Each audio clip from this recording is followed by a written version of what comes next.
Hello everyone, साक्षी kids club में आपका स्वागत है। आज हम nursery, junior KG, senior KG यानी कि नर्सरी, एलकेजी और यूकेजी की स्टोरी पढ़ने वाले हैं। तो आज हम सेकंड स्टोरी पढ़ने वाले हैं क्योंकि इससे पहले हमने फर्स्ट स्टोरी जो है वो पढ़ ली है और उसकी लिंक मैंने डिस्क्रिप्शन बॉक्स में दे दी है, आप जाके चेक कर सकते हैं। तो अब हम सेकेंड जो स्टोरी है वो पढ़ना शुरू करते हैं। तो सेकेंड स्टोरी है the fox and the grapes. अब स्टोरी के नाम से ही हमें पता चलता है कि एक फॉक्स होता है और कुछ ग्रेप्स होते हैं, ऐसी कुछ तो स्टोरी होगी। तो अब हम स्टोरी पढ़ लेते हैं तो क्या होगा कि हमें स्टोरी जो है वो समझ में आ जाएगी। तो पहले हम क्या करेंगे, पहले हम पूरी स्टोरी रीड करेंगे, पढ़ लेंगे और फिर उस स्टोरी को समझ लेंगे। तो चलिए स्टोरी रीड करना शुरू करते हैं। Story second, the fox and the grapes.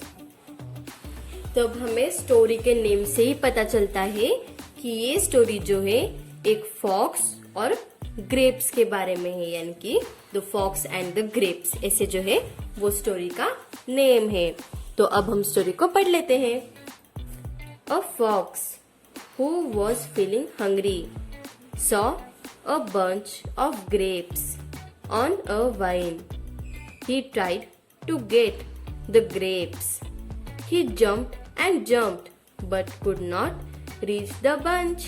So he went away saying, "The grapes are sour."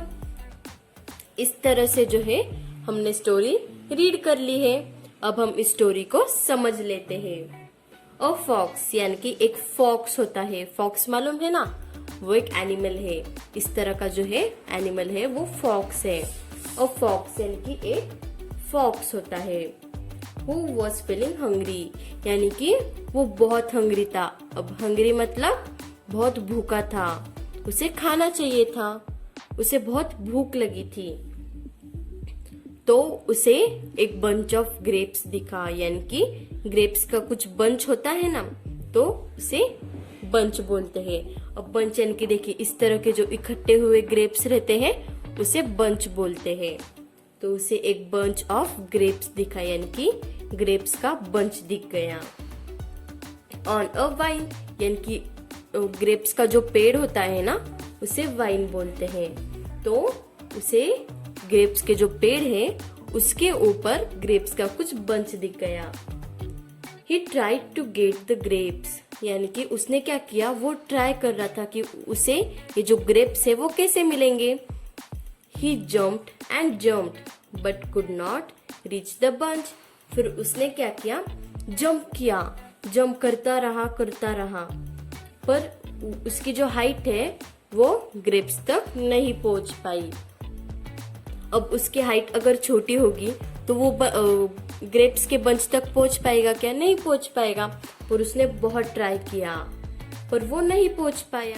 So he went away saying the grapes are sour यानी कि वो ऐसे बोल के चला गया कि saying the grapes are sour यानी कि ये ग्रेप्स जो है वो बहुत खट्टे हो गए तो इसलिए ये ग्रेप्स मुझे नहीं मिले। तो ऐसे होता है क्या? नहीं होता है। उसने ट्राई किया पर उसकी हाइट जो है वो ग्रेप्स तक नहीं पहुंच पाई। तो उसने क्या कहा कि ये जो ग्रेप्स है वो खट्टे होंगे, बहुत ज्यादा खट्टे होंगे। पर उसने उस ग्रेप्स को खाकर देखा था क्या कि ये ग्रेप्स कैसे है? नहीं। तो अब इस स्टोरी से हमें क्या सीखने को मिलता है? मॉरल क्या है, अब हम वो पढ़ते हैं। Moral, we often pretend that we do not want a thing when we can not get it. यानी कि अगर हमें कुछ चीज नहीं मिलती है तो हम क्या कहते हैं कि नहीं, इस चीज में कुछ तो प्रॉब्लम होगा इसलिए ये हमें नहीं मिली। तो हमें ये चीज कभी नहीं करनी है। अब मैं आपको स्टोरी शॉर्ट में बता देती हूँ। एक फॉक्स होता है, वो बहुत भूखा होता है, यानी कि हंग्री, भूखा यानी कि हंग्री होता है। तो उसे एक वाइन यानी कि क्या, ग्रेप्स का जो पेड़ होता है उसे वाइन कहा जाता है। वाइन पर एक बंच ऑफ ग्रेप्स दिखता है। बंच ऑफ ग्रेप्स यानी कि ग्रेप्स का जो इकट्ठा हुआ पार्ट रहता है, देखिए इस तरह का जो पार्ट होता है उसे बंच ऑफ ग्रेप्स कहते हैं। तो एक फॉक्स होता है, उसे बहुत भूख लगी होती है और उसे ग्रेप्स के पेड़ पर कुछ ग्रेप्स दिखते हैं, तो वो उन ग्रेप्स को लेने के लिए जंप करता है, पर उसकी जो हाइट है वो ग्रेप्स तक नहीं पहुंच पाती, वो ज्यादा ऊंचाई तक जंप नहीं कर पाता। तो वो बहुत ट्राई करता है, लेकिन उसे जो है ग्रेप्स नहीं मिलते हैं। तो वो ऐसे कह के चला जाता है कि ये जो ग्रेप्स है वो बहुत ही खट्टे होंगे, खट्टे यानी कि सोर, खट्टे होंगे। तो हमें ऐसे नहीं कहना है। अगर हमें वो चीज नहीं मिलती तो कोई बात नहीं, पर हमें ऐसे नहीं कहना है कि उस चीज में कुछ तो प्रॉब्लम होगा इसलिए हमें वो नहीं मिली। तो इसी तरह से हमारी the fox and the grapes की स्टोरी खत्म हो गई। और ऐसे ही इंटरेस्टिंग और मजेदार वीडियोस के लिए मेरे चैनल को सब्सक्राइब करना ना भूलिए और साथ ही बेल आइकन को भी प्रेस कीजिए ताकि मेरे नई नई वीडियोस की नोटिफिकेशन आप तक पहुंचे।